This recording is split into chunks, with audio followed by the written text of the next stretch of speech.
our channel, devoted to unveiling stories of harrowing accidents caused by wild animals worldwide, provides a raw and unfiltered glimpse into the lives of the victims and the events that forever altered their fates. Today, we present a captivating tale of a Russian man who, driven by compassion, took in and nurtured 2 injured bear cubs he discovered alone in a forest, their mother conspicuously absent.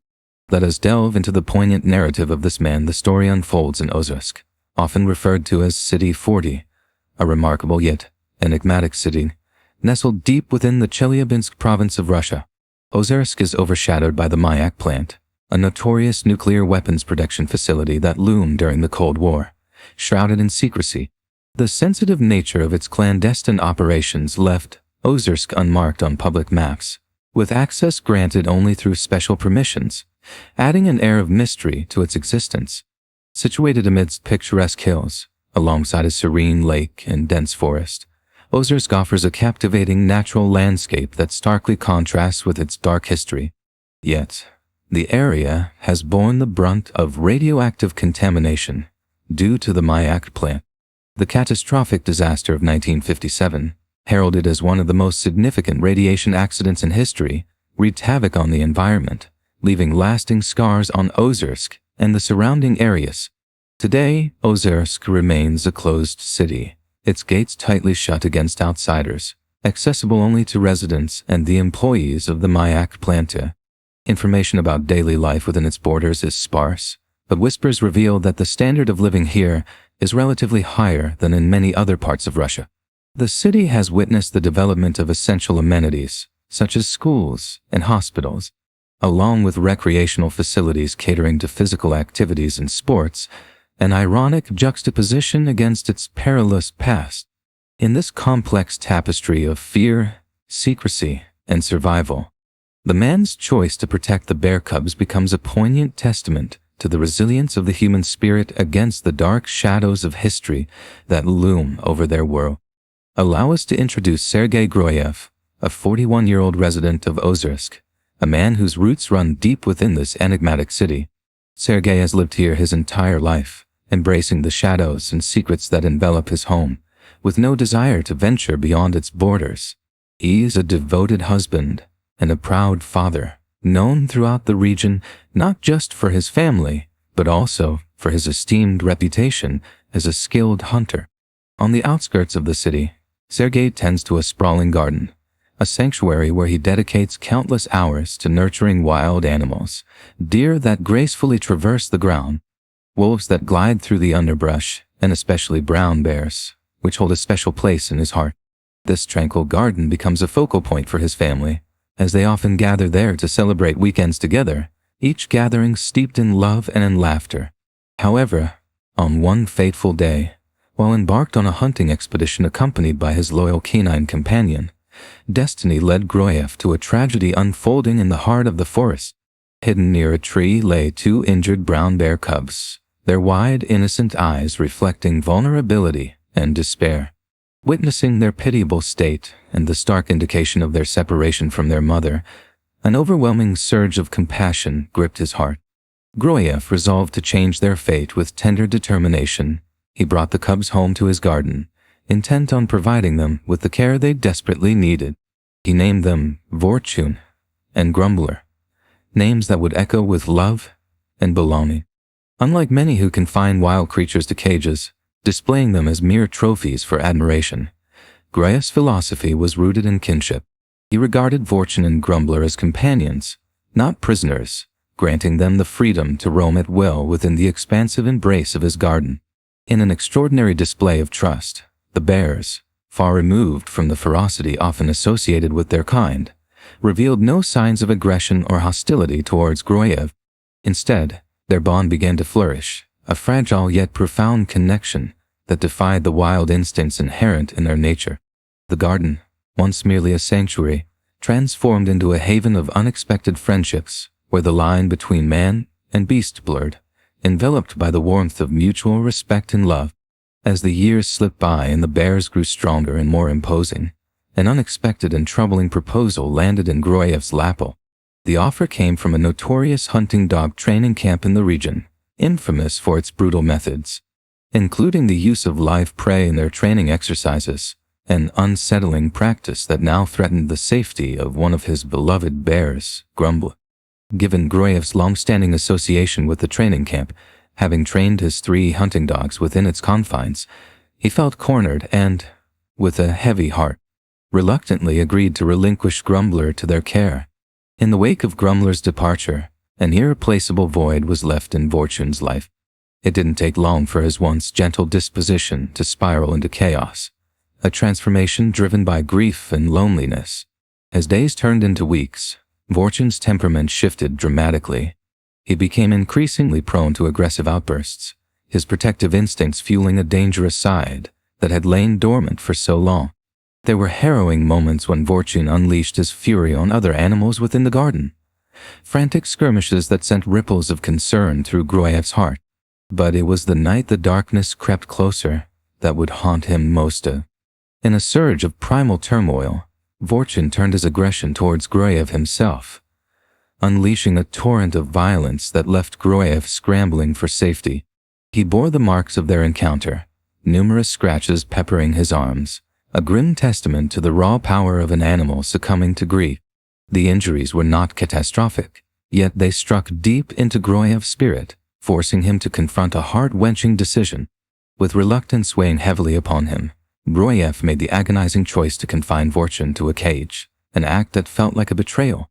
The bear's confinement only deepened his despondency, casting a dark shadow over the garden that had once brimmed with life and laughter.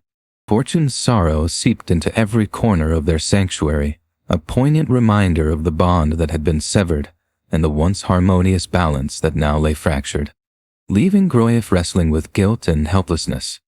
In the waning days of December 2018, a heavy snowfall cast a thick white blanket over the landscape, the air growing colder with each passing moment, heralding the festive spirit of Christmas. Grioiev, like many others immersed in the holiday cheer, busied himself with preparations, transforming his home into a winter wonderland. His Christmas tree, adorned with shimmering bells, delicate pearls, and colorful gift boxes, stood as a testament to his excitement for the family gathering that lay ahead. But amidst the cheerful flurry of wrapping gifts and arranging decorations, a sudden blood-curdling scream shattered the tranquil atmosphere.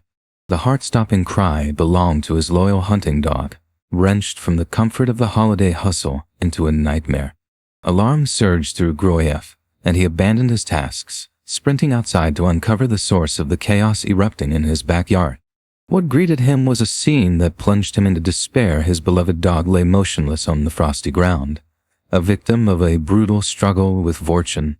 Panic swelled in Grioiev's chest as his gaze darted toward the bear's cage, where he discovered the latch inexplicably undone, the shadow of betrayal looming large.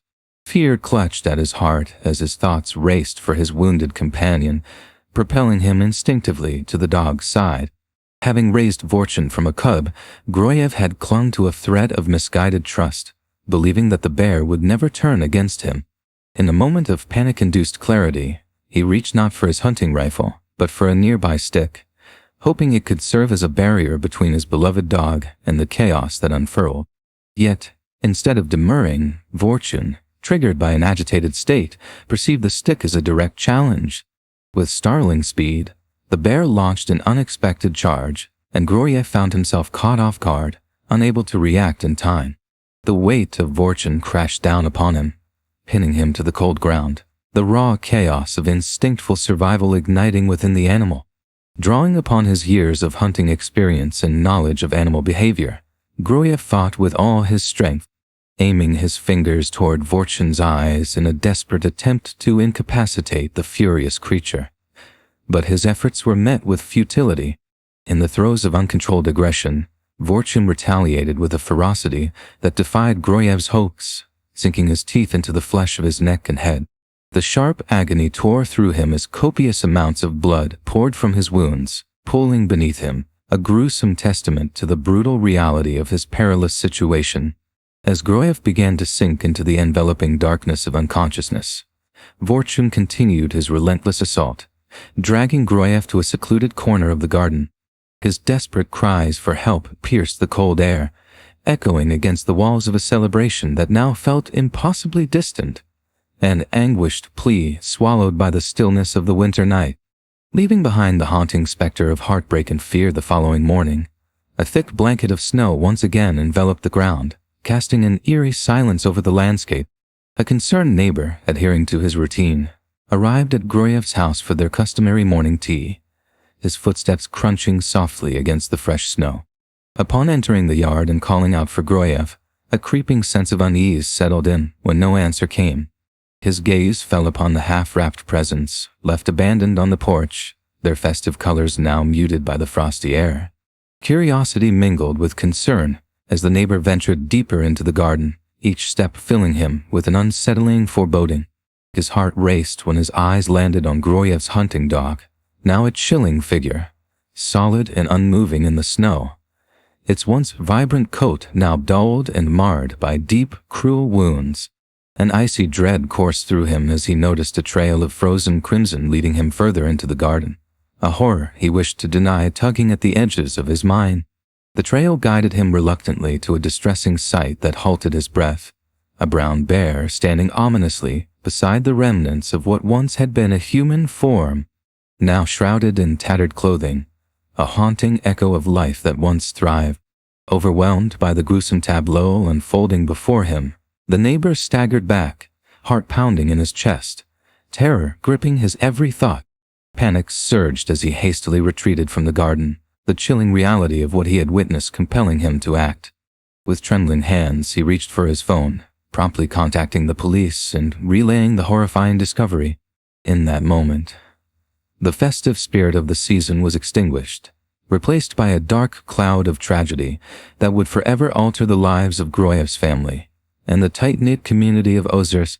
Upon receiving the devastating news, Grioiev's relatives were engulfed by horror, their hearts racing as they rushed to the garden. Driven by a sense of urgency, they brought along another hunting dog, anxiously proceeding to the very spot where their neighbor had made the grim discovery.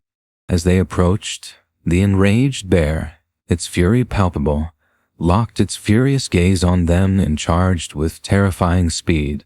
In a heart-stopping moment, the family's brave hunting dog intervened, darting forward to divert the bear's attention just in time, allowing them to escape the chaos and potential tragedy unharmed. Yet, the reprieve was short-lived as they turned back. The sight of Grioiev's skeletal remains, unceremoniously exposed and partly concealed by the snow, shattered their resolve. In a cruel twist of fate, the bear remained preoccupied, feasting on the corpse, igniting the terrible reality of their loss. Overcome with grief, they broke down in sorrowful tears, their cries tearing through the chilling air, inadvertently catching the bear's attention. Shortly after, local police from Ozersk arrived at the scene, swiftly securing the area, establishing a perimeter to prevent the bear from fleeing further into the wilderness. Their investigations revealed the open cage door, stained with blood upon the snowy ground, a stark reminder of a life interrupted. Grioiev's skeletal remains lay partially obscured by the blanket of white, alongside the lifeless body of the family's hunting dog, its brave confrontation with the bear ultimately costing it dearly. Yet, the brown bear itself was nowhere to be found. The police formed search teams that scoured the vicinity with grim determination, eventually spotting the bear wandering in a nearby field. The decision weighed heavily upon them to ensure the safety of the family and the community. They could not allow the bear to roam freely any longer. Reluctantly, they took the difficult step of shooting and killing the bear, a tragic end to a creature no longer able to discern between friend and foe. Afterwards, Grioiev's remains were returned to his family, allowing for a proper burial amidst the sorrow and disbelief that enveloped the community. An investigation into the incident commenced, and the body of the brown bear underwent examination. Chief of Police, Alexei Petrov, revealed that the open cage door had been the catalyst, enabling Vorchin's escape and inciting the aggressive behavior that led to the tragic attack on the other animals. Grioiev's valiant hunting dog had faced the bear in a heroic stand, but had ultimately fallen victim to the chaos that ensued. In a cruel twist of fate, Grioiev had unknowingly walked straight into the unfolding tragedy. The underlying cause of Vorchin's aggression was traced back to the separation from his companion, Grumbler, whom Grioiyev had sent to the hunting dog training camp. A profound bond of camaraderie shattered. Feeling the loss of his friend, Vorchin spiraled into loneliness, transforming his grief into an unpredictable rage. Being confined to a cage only compounded his depression and irritability. Additionally, the seasonal instinct of brown bears to feed abundantly in preparation for hibernation complicated the situation. Captivity barred Vorchin from entering this natural cycle, resulting in mental deterioration and heightened aggression towards any perceived threat. This tragic incident serves as a stark reminder that wild animals, no matter how young or well-raised, retain their innate nature. In moments of distress or provocation, their wild instincts surge forth, revealing the predatory behavior that lies beneath the surface. Forests and protected areas serve as their rightful habitats, and confining them, regardless of good intentions, deprives them of their freedom, ultimately placing both humans and animals in perilous circumstances. Even with the best training, there comes a pivotal moment when wild instincts surge forth, overpowering any conditioning that has been applied. Those who attempt to cage these magnificent creatures often pay the ultimate price, their very lives hanging by a fragile thread. As our video draws to a close, we invite you to join us for our upcoming episodes, where we will explore gripping accounts of serious animal attacks on humans, drawn from our unique compilations and assessments. Your thoughts and feedback inspire us to craft even more compelling content, so please engage with us. If you found this video resonant, show your appreciation with a like. Don't forget to subscribe to receive notifications about our future releases as we continue to unravel the complex relationships between humans and wildlife. Farewell for now, and we look forward to seeing you soon.